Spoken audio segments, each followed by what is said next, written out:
আল্লাহ সুবহানাহু ওয়া তাআলা ফেরেশতাদেরকে ডেকে বললেন, কাকে কাকে ডেকে বললেন?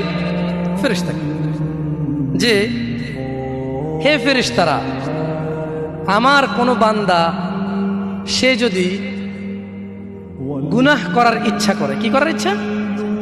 তুমি লেখিও না।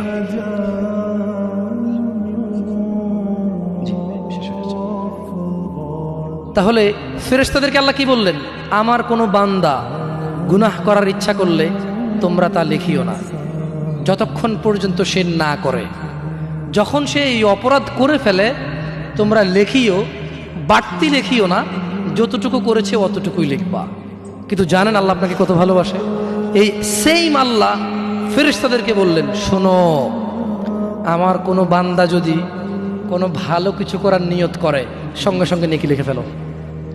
সুবহান। আমার কোনো বান্দা যদি ভালো কিছু করার নিয়ত করে সঙ্গে সঙ্গে লিখে ফেলো। সে এই কাজটা করা পর্যন্ত অপেক্ষা করার দরকার? সে নিয়ত করছে, এটা করবে, মাদ্রাসায় দান করবে, মাহফিলে দান করবে, মসজিদে দান করবে, সিগারেট ছেড়ে দেবে, এখন থেকে ছেড়ে দিছে, প্রতিজ্ঞা নিছে, এখন থেকে মদ খাওয়া ছেড়ে দিছে, এই এখন এই মাহফিলে প্রতিজ্ঞা নিছে, ইনশাআল্লাহ তাআলা ফজরে আমার যা হয় হয়, মসজিদ আমার চেহারা দেখবে, আমি মসজিদের চেহারা দেখব। আল্লাহ বলছে যে ফেরেশতা লিখে ফেলো।